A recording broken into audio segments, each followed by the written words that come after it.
क्या आपको लगता है ये स्पेशल स्टेटस जम्मू व कश्मीर को वापस मिलेगा, और क्या ये अभी भी एक पॉलिटिकल मैनिफेस्टो में रहना चाहिए जैसे डीडीसी इलेक्शंस में रहा पीएजीडी? क्या आपका और जावेद इकबाल साहब का सियासी ही इख्तलाफ होगा, सियासी इख्तलाफ होगा, पर्सनल तो कुछ नहीं है ना? देखिए, वो मेरा अजीज़ है, मुझे उसके साथ क्या इख्तलाफ हो सकता है। जम्मू कश्मीर के लोग अगर ये डिमांड करें कि हमें स्पेशल स्टेटस मिले और वो special status with in the framework of the Indian constitution हो, तो मुझे नहीं लगता इसमें कोई बुराई है। तो क्या कमी रहेगी कि जो आपकी तरफ से ये 900 करोड़ की फंडिंग हुई, प्रोजेक्ट की इंसेप्शन हुई, स्टार्ट भी हुए, लेकिन वो पाए तकमील तक नहीं पहुंच पाए, काम सही ढंग से शुरू भी नहीं हुआ? वक्त की किल्लत थी सर, इसमें तो एक हमारे पास कैंडिडेट्स नहीं हो होंगे। यही सवाल मेरा बनता है। इसका मतलब ये तो एक ज्यादा सीरियस इशू है कि आपको अपनी होम कॉन्स्टिट्यूंसी से कैंडिडेट्स नहीं मिले, या हाँ शायद बीजेपी के खिलाफ वोट देने की बात कही गई, एनसी को वोट मिला नहीं, तो फिर ये सीक्रेट बैलेट बेशक है, लेकिन कहीं ना कहीं सस्पेंस जरूर है। चेयरमैन साहब क्या कहते हैं मुझे उनके बारे में कोई कमेंट नहीं करना, लेकिन एक सिंपल बात मैं कहना चाहता हूं कि क्या उनका अपना घर इन ऑर्डर था? क्या उनके मेंबर ने डिफेक्ट नहीं किया जो ओपनली कहा जाता है? अब उसने भी हो सकता है सीक्रेटली दिया होगा, वरना तो पीएचडी के 9 वोट थे, उनका वोट एक तो कम हुआ, उनका वोट कहाँ गया? काफ़ी लंबा अरसा के बाद राजौरी की दरहाल असेंबली हल्का से मेंबर लेजिस्लेटिव असेंबली के तौर पर अपने फ़राइज़ अंजाम देने के बाद जम्मू व कश्मीर हुकूमत में काबीना वजीर के तौर पर काम कर चुके चौधरी जुल्फ़िकार साहब हमें मिले, तो हमने सोचा इनसे कुछ सवाल पूछ लिए जाए, क्योंकि राजौरी की ही नहीं बल्कि पूरे जम्मू व कश्मीर की सियासत में ये अपना एक काफ़ी बड़ा मकाम रखते हैं, और इनकी जो बयान रहते हैं, खासकर जब से ये अपनी पार्टी में गए और सीनियर वाइस प्रेसिडेंट के ओहदे पर हैं, तो वो सियासत में बदलाव की भी वजह बनते हैं। सर, आपका शुक्रिया हमें वक्त देने के लिए। सबसे पहली चीज़ सर, आप जम्मू कश्मीर अपनी पार्टी में हैं, अपनी पार्टी को नेशनल कॉन्फ्रेंस व दीगर कुछ जमातें ऐसे इल्ज़ाम तराशी करती हैं कि वो बीजेपी की स्पॉन्सर्ड पार्टी है।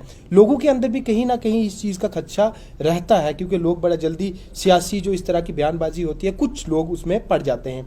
आप चूँकि सीनियर वाइस प्रेसिडेंट हैं पार्टी के, क्या आप इन बयानों का खंडन करना चाहेंगे? किस तरह की स्टेटमेंट आपकी तरफ से कि आखिर जो ये इल्ज़ाम तराशी पार्टी पे होती है, क्या ऐसा है या नहीं? यहाँ पे कौन सी जमात है जो जब बनी हो और उसको दिल्ली की जमात का नाम ना दिया गया हो? चाहे वो नेशनल कॉन्फ्रेंस से कन्वर्ट हो, मुस्लिम कॉन्फ्रेंस से कन्वर्ट होके नेशनल कॉन्फ्रेंस बनी हो, या यहाँ पे पीपल्स डेमोक्रेटिक पार्टी बनी हो। पीडीपी बनी तो उस पर इल्ज़ाम था कि ये बीजेपी और अडवाणी जी ने पार्टी बनाई, और आज वही लोग कहते हैं कि ये जमात जो है उनका क्या स्टैंड है, आज कहा जाता है। जो भी अवाम के लिए पार्टियां बने, जितनी भी पार्टियां यहाँ पे बने, जितना कंपटीशन जमहूरियत में ज़्यादा होगा, उतनी ही एक स्ट्रॉन्ग डेमोक्रेसी डेवलप होगी। और ये ज़रूरी है कि एक स्ट्रॉन्ग डेमोक्रेसी बनाने के लिए, हिंदुस्तान की जमहूरियत की जड़ें और मजबूत करने के लिए जमातें बनती हैं। उसमें अगर कहीं ये जमात मुल्क के किसी और हिस्से में बनी होती तो इस किस्म का नहीं, लेकिन ये आसान तरीका है कह देना किसी को, ये टैग कर देना ये बीजेपी ने बनाया, ये बीजेपी की स्पॉन्सर्ड है, या उसकी ए टीम है या बी टीम है। हमारे एक्ट से हम जब आए, हमने कोई बीजेपी का एक अपना एजेंडा होगा, बीजेपी अपने एजेंडा और अपने आइडियोलॉजी पे चलती होगी। हमारी पार्टी का जो एक बेसिक एलानिया है, जो बेसिक एजेंडा है, हम अब एक बेसिक एजेंडा पे यहाँ पे आए हैं। हम रीजनलिज्म की बात करते हैं, हम यहाँ पे स्टेटहुड की रिस्टोरेशन की बात करते हैं, हम यहाँ के नौजवानों के लिए डोमिसाइल लॉज की ज़रूरत की बात करते हैं, हम यहाँ के लोगों की ज़मीन की प्रोटेक्शन की बात करते हैं, हम तो जम्मू कश्मीर के लोगों की बात करते हैं। हमने कुछ ऐसा, हमारे पास तो था नहीं कि हमने जो चीज़ मरकज़ को सरेंडर की हो। हम तो अवाम के लिए एक जमात बने हैं, और मुझे उम्मीद है कि हम लोगों की ख्वाहिशात पे पूरे उतरेंगे। सर, आप पहले पीपल्स डेमोक्रेटिक पार्टी में थे, और उसमें ना सिर्फ आप एक अपना एक मुकाम रखते थे, बल्कि जो मुफ्ती फैमिली है उसमें काफ़ी अच्छे आपके पर्सनल जो रिलेशंस हैं या ताल्लुकात हैं वो भी थे। वो एक ऐसी पार्टी थी जो जम्मू कश्मीर में ऑटोनॉमी की बात करती थी। आज आप एक ऐसी पार्टी में हैं जिसमें अल्ताफ बुखारी साहब ने साफ कहा है कि स्टेटहुड वापस आना चाहिए, लेकिन जो स्पेशल स्टेटस था उसकी मैं भी नहीं कह सकता वो वापस आए ना आए, आ सकता है या नहीं। आप अभी जो आपने भी स्टेटमेंट दी, आपने भी बोला स्टेटहुड हमें चाहिए, और वो हर एक जम्मू कश्मीर के बाशिंदे की भी आवाज़ है। लेकिन जो स्पेशल स्टेटस था 370 और 35 है, उसको लेकर कहीं ना कहीं अभी एक जिसको हम कहें सस्पेंस बना हुआ है कि क्या वो भी मिलेगा नहीं मिलेगा। गवर्नमेंट ऑफ इंडिया ने तो क्लियर कर दिया नहीं दिया जाएगा। स्टेट की कुछ पार्टीज डिमांड करती हैं जम्मू कश्मीर की। चौधरी जुल्फिकार अली बहैसियत खुद एक इंसान, एक सियासी लीडर, बगैर किसी पार्टी पॉलिटिक्स से ऊपर उठ के, क्या आपको लगता है ये स्पेशल स्टेटस जम्मू और कश्मीर को वापस मिलेगा, और क्या ये अभी भी एक पॉलिटिकल मैनिफेस्टो में रहना चाहिए जैसे डीडीसी इलेक्शंस में रहा पीएजीडी की? देखिए, मैं एक बात आपको बहुत क्लियर करना चाहूँगा कि ये मैटर जो है ये सब जुडिस है, सुप्रीम कोर्ट के विचाराधीन है। अब सुप्रीम कोर्ट इसको एक क्या मोहर लगाता है इसके बारे में हम कुछ नहीं बता सकते, लेकिन जो फैसला हुआ है वो गलत फैसला हुआ और उससे जम्मू कश्मीर के लोगों के सेंटिमेंट्स हर्ट हुए हैं। आज बिहार स्पेशल स्टेटस मांगता है, आज साउथ इंडिया की स्टेट्स जो हैं वो स्पेशल स्टेटस मांगती हैं। आज हिंदुस्तान में बहुत सारी रियासतों में 371 के तहत स्पेशल स्टेटस प्रोवाइडेड है। तो अगर जम्मू कश्मीर के लोगों को भी उस किस्म का स्पेशल स्टेटस मिले तो उसमें बुराई क्या है? तो जम्मू कश्मीर के लोग अगर ये डिमांड करें कि हमें स्पेशल स्टेटस मिले और वो special status with in the framework of the Indian constitution हो, तो मुझे नहीं लगता इसमें कोई बुराई है। तो but we have to wait, हमें सुप्रीम कोर्ट के डिसीजन के आने तक, उसका डिसीजन आने तक हमें वेट करना होगा। सर, अपनी पार्टी बनी थी और जिस दिन ये बनी थी तब उसके 2 दिन पहले ही आपका नाम भी सामने आया कि आप भी इसमें कदम रख रहे हैं। इसी तरह बहुत बड़े सियासी चेहरे, साबका वजीर, साबका मेंबर पार्लियामेंट, ऐसे मतलब दर्जनों भर दिग्गज लीडर जो हैं वो एकदम से अपनी पार्टी में चले गए। पहला इम्तिहान डीडीसी इलेक्शंस का था, उसमें पार्टी ने कैसा परफॉर्मेंस दिया? एज सीनियर वाइस प्रेसिडेंट क्या आप एक्सपेक्ट कर रहे थे? आपकी एक्सपेक्टेशन से बढ़ के परफॉर्मेंस रहा है, कम रहा है, या उसके मुताबिक ही? क्योंकि ये पहला इम्तिहान। देखिए, मैं आपको एक बात बताऊं कि 8 मार्च को हमारी पार्टी बनी और 22 मार्च से लॉकडाउन लगा, कोविड चलता रहा। कोविड में हम लोग फील्ड में नहीं जा पाए और इसी असना में अभी कोविड पीक पे ही था, कोविड ख़त्म नहीं हुआ था कि यहाँ जम्मू कश्मीर में डीडीसी इलेक्शंस अनाउंस कर दिए गए। और जब यहाँ डीडीसी इलेक्शंस अनाउंस कर दिए गए और उस वक्त हमारे पास कोई ऑप्शन नहीं था कि हम एक इलेक्टोरल प्रोसेस से एक साइड पे रहते। अगर हम इलेक्टोरल प्रोसेस उस वक्त छोड़ देते तो शायद वो गलत होता, लेकिन हमें डीडीसी के इलेक्शन से जो सबसे बड़ा एडवांटेज मिला वो एडवांटेज ये है कि हम अपना प्रोग्राम, पॉलिसीज आवाम तक पहुँचा पाए। हम जीत पाए नहीं जीत पाए, यहाँ बहुत 100 साल पुरानी पार्टी है कांग्रेस, 22 सीटें मेरे ख्याल से ली। पीडीपी यहाँ पे 20-25 साल पुरानी पार्टी है, 27 सीटें ली या 26 सीटें ली। हमने 12 सीटें ली और 25 सीटों पे हम रनर अप रहे। तो कहने का मतलब है कि इसमें हम पब्लिक आउटरीच नहीं कर पाए। जो हमें मिला अच्छा है, लेकिन इन टर्म्स ऑफ रिजल्ट्स देखा जाए तो मुझे लगता है कि हमें इतना अच्छा सर, जम्मू कश्मीर की सियासत से जुड़े हुए कुछ सवाल थे। अब आपकी पर्सनल सियासत से जुड़े हुए कुछ सवाल हम पूछना चाहेंगे। सबसे पहले, डीडीसी इलेक्शंस हुए, आप दरहाल असेंबली कॉन्स्टिट्यूंसी को रिप्रेजेंट करते हैं। वहाँ से कुल 4 डीडीसी कॉन्स्टिट्यूंसीज थी, दरहाल, बुद्धल ओल्ड ए, बुद्धल ओल्ड बी और जो मेन बुद्धल वाली थी। आप उनमें से 3 हारे हैं, एक में आपकी पार्टी की जीत, आप मतलब आपकी पार्टी, आप उनमें से एक को जीते लेकिन 3 हारे। क्या ये एक सीरियस पॉइंट ऑफ इंट्रोस्पेक्शन रहेगा आपके लिए, क्योंकि आपने दोबारा वहां से इलेक्शन लड़ना है?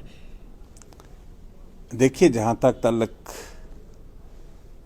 डीडीसी इलेक्शंस का है, डीडीसी के इलेक्शन में हमने 2 ही सीटें लड़ी, एक हम जीते और एक हारे। रिजल्ट बाई एंड लॉर्ज 50-50 रहा। एक सीट पे हमने 2 सीट्स पे हमने इलेक्शन नहीं लड़ा, और जहां पे हमने इलेक्शन नहीं लड़ा क्योंकि हमारे पास हो सकता है वक़्त की किल्लत थी सर। इसमें तो एक हमारे पास कैंडिडेट्स नहीं सर, हो यही होंगे। सवाल मेरा बनता है। इसका मतलब ये तो एक ज़्यादा सीरियस इशू है कि आपको अपनी होम कॉन्स्टिट्यूंसी से कैंडिडेट्स नहीं मिले या हाँ, शायद हम अभी अपना प्रोग्राम जो अपनी पार्टी का था लोगों तक, अपने वर्कर्स तक, अपने लोगों तक लेके नहीं जा पाए थे, और हम काम कर रहे हैं। और जब भी इलेक्शन आएगा बाउंस बैक करेंगे। और ठीक है, जमहूरियत है, जमहूरियत में हर आदमी को राइट है। फिलहाल आप नेक्स्ट असेंबली इलेक्शन जब भी अनाउंस होते हैं डिलिमिटेशन के बाद, तो आप देखिए, इलेक्शन कोई भी होता है, हमें उसमें पार्टिसिपेट करना है। और इलेक्शन हारना या जीतना इमैटीरियल है। We are part of a political system, we are part of a democratic setup. हम इस डेमोक्रेटिक प्रोसेस में हैं, इस सिस्टम में हैं, लोगों की खिदमत करने के लिए हैं। जब इलेक्शन आएगा इलेक्शन भी लड़ेंगे, इलेक्शन जब तक नहीं आएंगे हम आवाम की खिदमत इस तरीके से भी हर तरीके से जारी सर, एक सवाल ऐसा जो आपसे कई बार पूछा गया है, आपने कई जगहों पर उसका जवाब नहीं दिया, कई जगहों पर हल्का जवाब दिया। अगर तो उसके पीछे कुछ पर्सनल वजूहात थी तो वो हम आपसे गुजारिश करेंगे आप उसको ना बताएं। लेकिन अगर कुछ पॉलिटिक्स या प्रोफेशनल वजूहात थी कि आपने पीडीपी क्यों छोड़ी, क्योंकि ये माना जाता था कि महबूबा मुफ्ती मैडम और आपके बीच बहन भाई का एक रिश्ता था, जो आज भी होगा क्योंकि वो पर्सनल रिश्ता रहता है। लेकिन पीडीपी छोड़ने की अगर कोई पर्सनल वजह थी तो वो हम आपसे गुजारिश करेंगे आप नहीं बताएं। लेकिन कुछ प्रोफेशनल पार्टी पॉलिटिक्स से जुड़ी हुई वजह, क्योंकि आपने एकदम से पीडीपी छोड़ी। नहीं, देखिए, मैं आपको सीधी सी बात कह दूंगा कि पॉलिटिक्स जो मैं मुफ्ती साहब के साथ गया था, मुफ्ती साहब के साथ हमने काम किया, पीडीपी में रह के किया, महबूबा जी के साथ काम किया, और बहुत इज्जत दी मुझे उन लोगों ने, बहुत मकाम दिया। And from core of my heart, I always respect them and I will continue to respect them. As far as the present circumstances are concerned, मुझे नहीं लग रहा था कि हम पॉलिटिक्स में जिस चीज़ के लिए हैं, हम पॉलिटिक्स में आवाम की खिदमत करने के लिए हैं, लोगों के इश्यूज़ के लिए हैं, लोगों की डेवलपमेंट के लिए हैं। हमारा इलाका अभी कश्मीर से डिफरेंस बहुत सारी चीज़ों में डिफ़र करता है। यहाँ के इन सर्कमस्टांसेस को मद्देनज़र रखते हुए हम सब लोगों को, जब 33 से और 370 टूटा, उसके बाद रियासत में किस किस्म के हालात बन गए कि कोई पॉलिटिशियन, कोई सोशल एक्टिविस्ट, कोई एनजीओ, कोई सिविल सोसाइटी निकल के लोगों की बात करने को तैयार नहीं थी, इंक्लूडिंग पीपल्स डेमोक्रेटिक पार्टी। बहुत सारे लीडर, मैं खुद भी 4 महीने तक हाउस अरेस्ट रहा। इसी तरीके से बहुत सारे लीडर्स जो थे नज़र बंद रहे, लोगों की बात कोई कर नहीं पा रहा था। और उस वक़्त हम सबको एक मिल के, जब हमें एक अपॉर्चुनिटी मिली, जब हम लोगों को छोड़ा गया, हाउस अरेस्ट से रिलीज़ हुए, तो हमें बैठ के एक चीज़ पे डिसाइड करने की ज़रूरत पड़ी कि हमें काम करना है, और उस काम करने के लिए हमें किसी फोरम की ज़रूरत है। और उसी को मद्देनज़र रखते हुए ये पार्टी फॉर्म की गई। इसमें नथिंग पर्सनल, नथिंग सीक्रेट, कोई ऐसी बात नहीं है। As far as PDP regime is concerned, I always praise the PDP regime for best performance in our area during their time.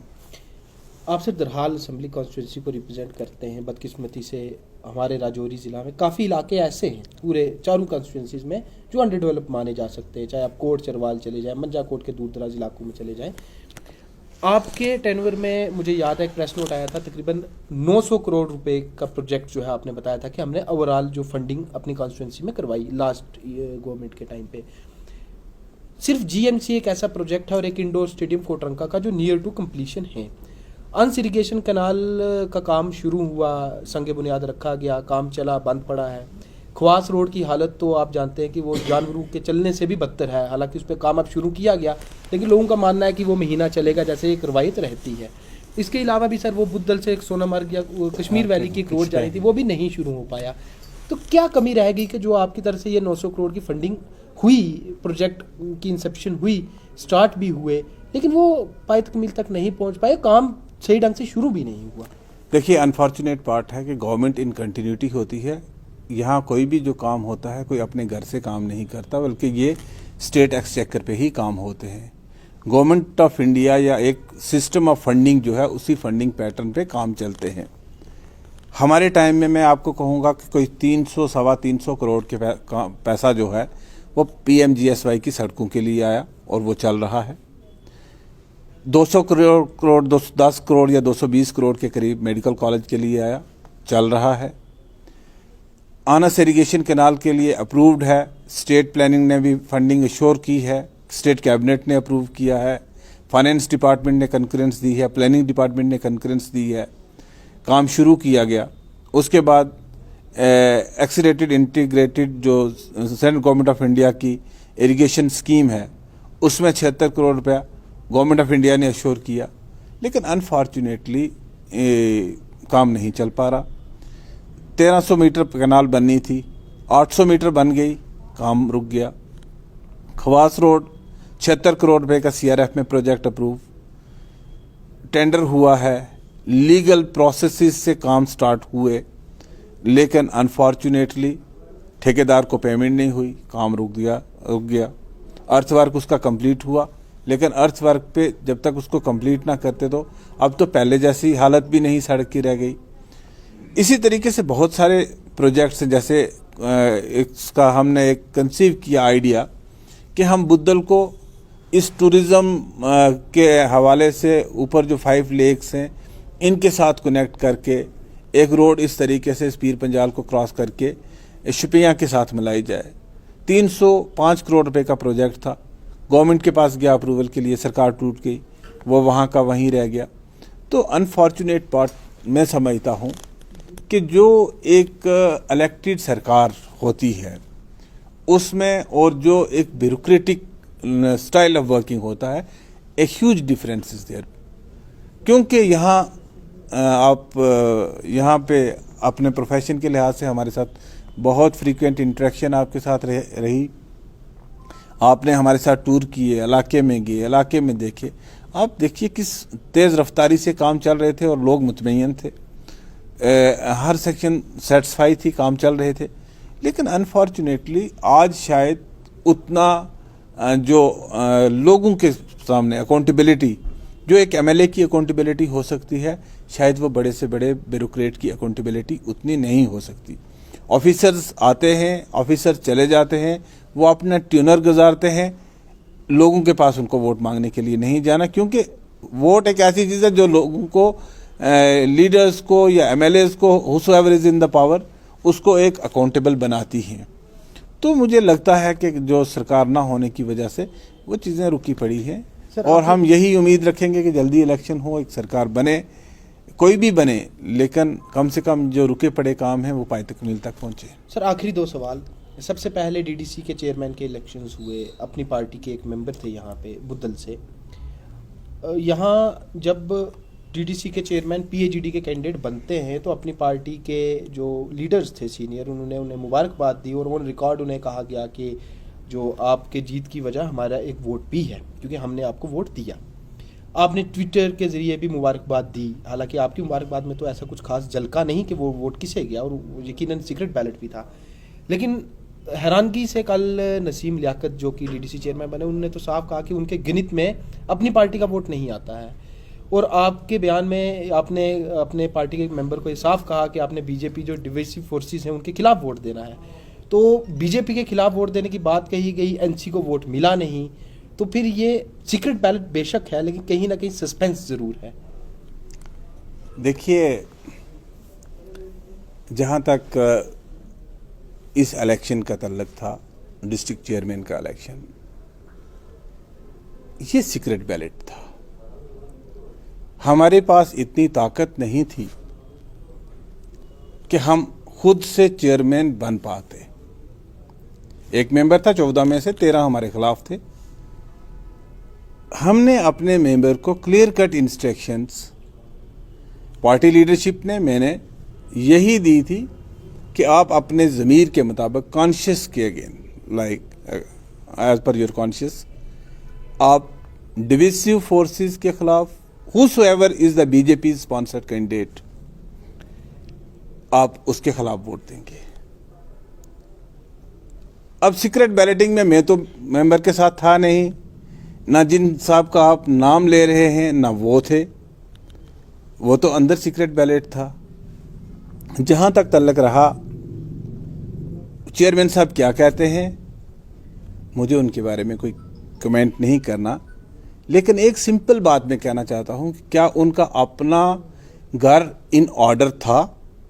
क्या उनके मेंबर ने डिफेक्ट नहीं किया जो ओपनली कहा जाता है?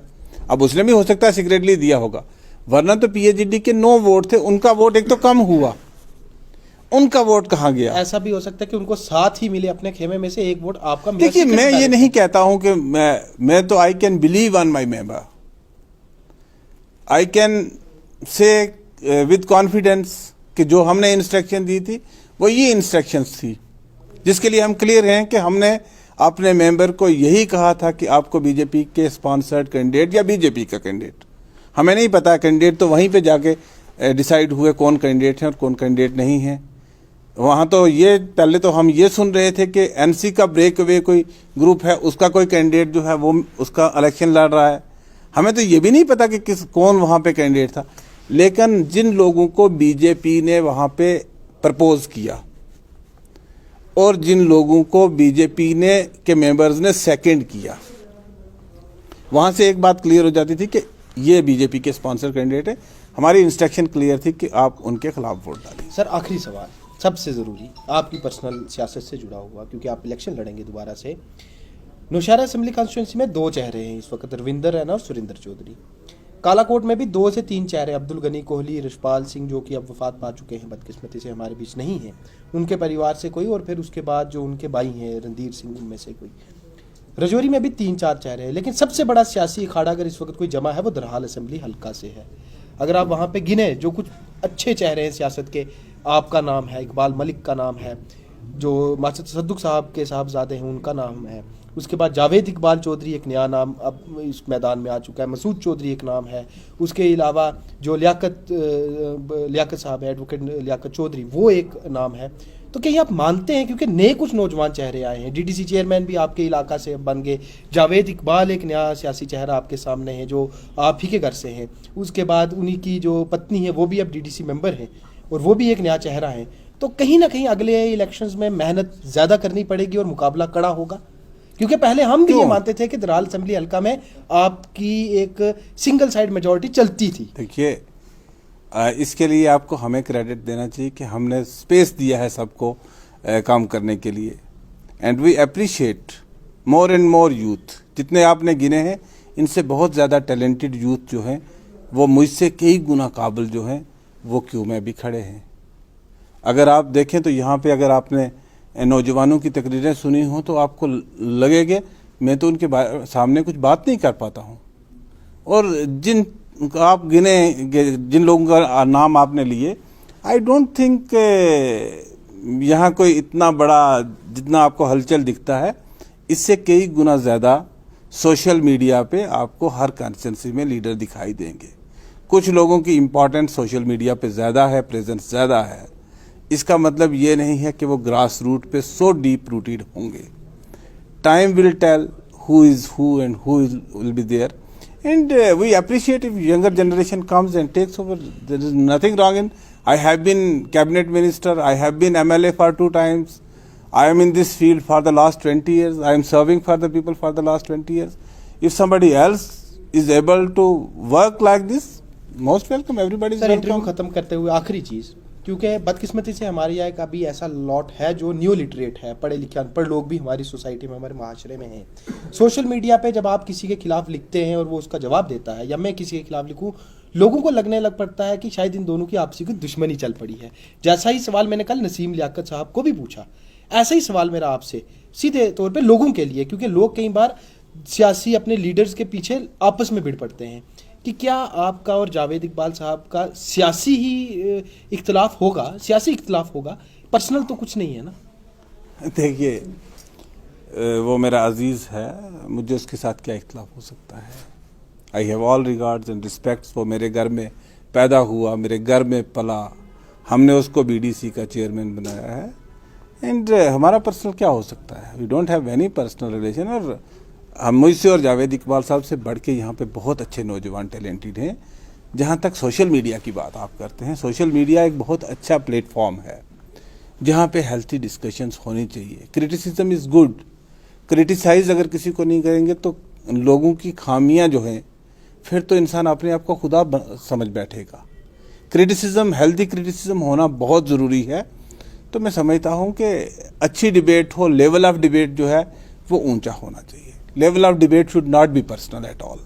इसको पर्सनल नहीं लेना चाहिए और ये पर्सनल नहीं हो। शुक्रिया सर आपका वक्त देने के लिए। ये जुल्फिकार साहब ने साफ बताया कुछ भी पर्सनल नहीं है, तो जो भी सपोर्टर्स इनके हैं या दीगर सियासी लीडरान के हैं, मेहरबानी करके वो अपने लीडर्स की तरफ से जब कोई कमेंट किया जाता है या कोई पोस्ट किया जाता है सोशल मीडिया पे, उसे ये मत माने कि उनके लीडर ने कुछ इशारा किया है या कुछ लीडर्स के दरमियान इख्तिलाफ है, सियासी इख्तिलाफ है, इलेक्शन लड़ने हैं, एक जीतेगा दीगर हारेंगे, तो यकीनन उन्हें वहाँ पे अपने पॉलिटिक्स के मुताबिक चीज़ें देखनी पड़ती हैं। मतलब मगर ऐसा नहीं, इनने भी कहा, कल नसीम लियाकत साहब ने भी ये कहा था कि हमारे बीच कुछ भी पर्सनल नहीं है, सियासी लड़ाई है, सियासी लड़ाई का अपना तौर तरीका है, लेकिन लोग इसे मेहरबानी करके पर्सनल ना लें।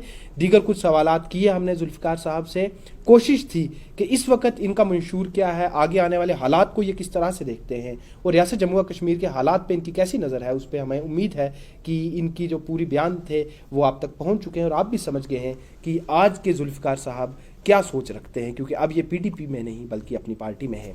अपने साथी उमर के साथ मैं सुमित भार्गव।